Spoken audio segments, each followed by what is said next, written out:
Oke, baik. Assalamualaikum warahmatullahi wabarakatuh. Selamat pagi, teman-teman. Salam sejahtera untuk kita semua. Nah, mungkin langsung aja ya kita masuk ke materi. Jadi untuk materi pertama tentang pengenalan geowisata ya.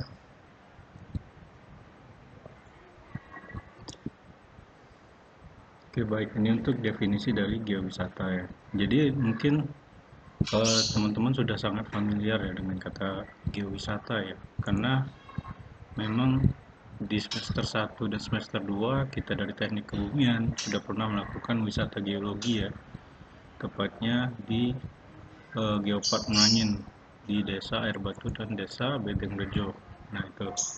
Jadi secara terminologi, geotourism atau geowisata ini berasal dari kata geo dan tourism ya.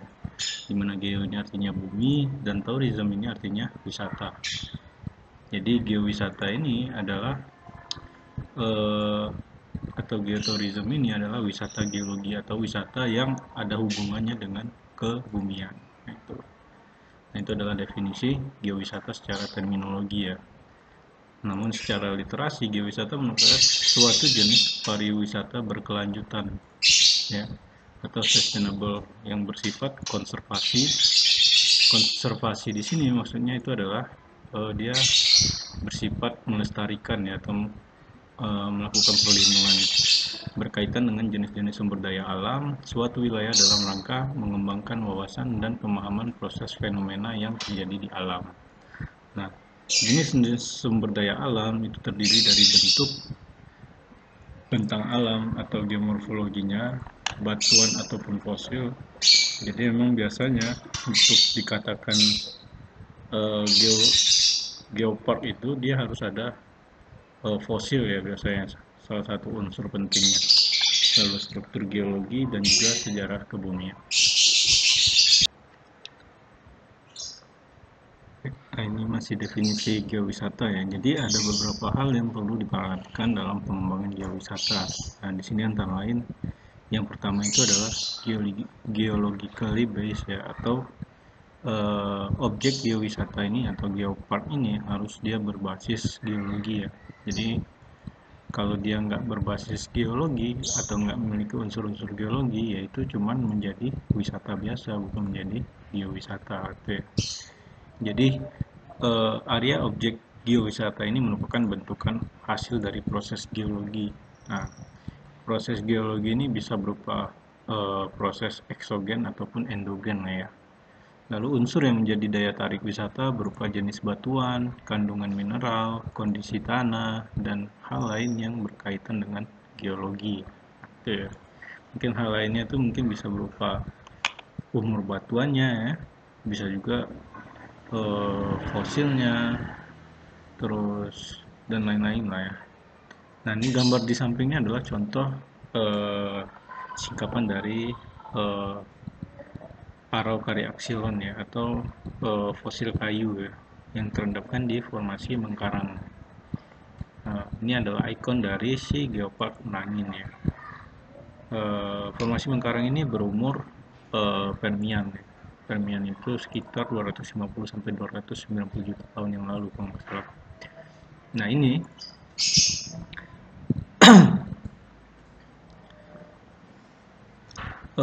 proses uh, fosil ini hanya terjadi di formasi atau batuan sedimen ya.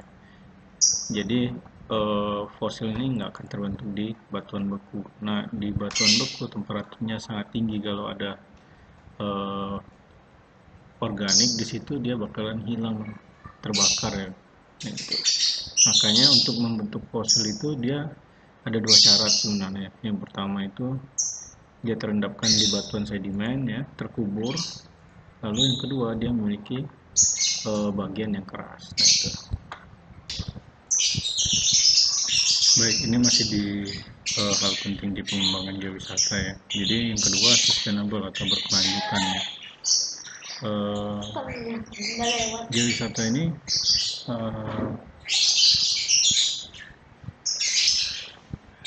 maaf ya. Jadi yang kedua ini adalah sustainable atau berkelanjutan ya. Jadi kelestarian, keunikan dan keindahan objek geowisata harus terjaga, yaitu dengan pengelolaan yang berkelanjutan ya.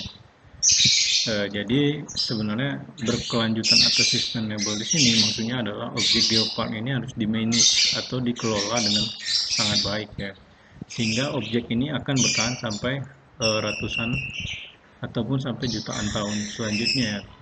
Karena memang objek geopark ini kan kebanyakan sudah tua ya.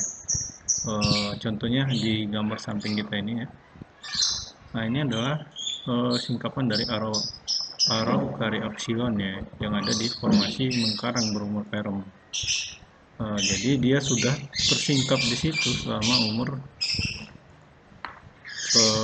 selama 250 juta tahun ya kira-kira ya.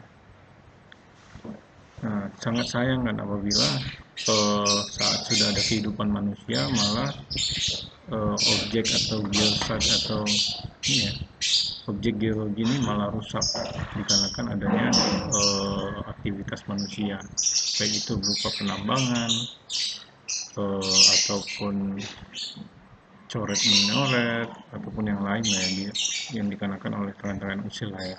Nah itu bagaimana cara untuk supaya si objek geowisata atau geopark ini tetap berlanjut atau sustainable, caranya ya ini dengan cara membuat si objek geologi atau geosite ini menjadi suatu tempat wisata. Nah, sehingga akan memberikan informasi kepada orang-orang bahwa situs geologi atau geosite ini sangat berharga baik di bidang pendidikan ataupun yang lainnya. Next ya. Yang ketiga, geological informatif atau bersifat informasi geologi. Jadi adanya informasi yang berkaitan dengan sejarah terbentuknya situs geologi ini seperti papan informasi dan peta lokasi supaya memudahkan pengunjung mengetahui proses alam yang terjadi. Sehingga diharapkan dengan adanya informasi tersebut pengunjung sadar dan peduli agar dapat menjaga keindahan lingkungan di sekitar objek geowisata. Next. Oke, yang keempat, locally beneficial ya, atau bermanfaat secara lokal. Jadi adanya objek geowisata diharapkan dapat memberikan kontribusi dan manfaat bagi masyarakat ataupun community ya, di sekitarnya, baik dari segi ekonomi, sosial dan lainnya ya, sehingga dapat membantu proses pembangunan di daerah tersebut agar semakin meningkat. Jadi saya tuh pernah bertanya ya sebenarnya ke pengurus geopark. Nama geoparknya itu Gunung Purba ya. Jadi memang dari tiket masuk saja 1 bulan itu dia bisa mencapai miliaran rupiah ya. Hal ini pasti akan meningkatkan PAD ya. Jadi kalau PAD suatu daerah meningkat kan otomatis secara langsung maupun tidak langsung pasti kehidupan masyarakat kan semakin membaik. Pasti ada dampak positifnya lah. Lalu objek wisata juga dapat membantu sebagai media atau sarana untuk mempromosikan suatu wilayah. Jadi memang benar ya, apabila geopark ini sudah diakui oleh UNESCO ya dan menjadi suatu geoheritage, akan mengundang turis asing untuk datang ke Indonesia. Itu keuntungannya. Oke, yang terakhir ya. Jadi yang kelima adalah tourist satisfaction atau kepuasan dari si pengunjung. Jadi adanya objek geowisata selain menambah wawasan diharapkan juga mampu memberikan kepuasan lahir dan batin bagi pengunjung. Pengelolaan sarana dan prasarana yang baik, kebersihan, keamanan, serta akses menuju lokasi yang mudah sehingga membuat pengunjung merasa puas.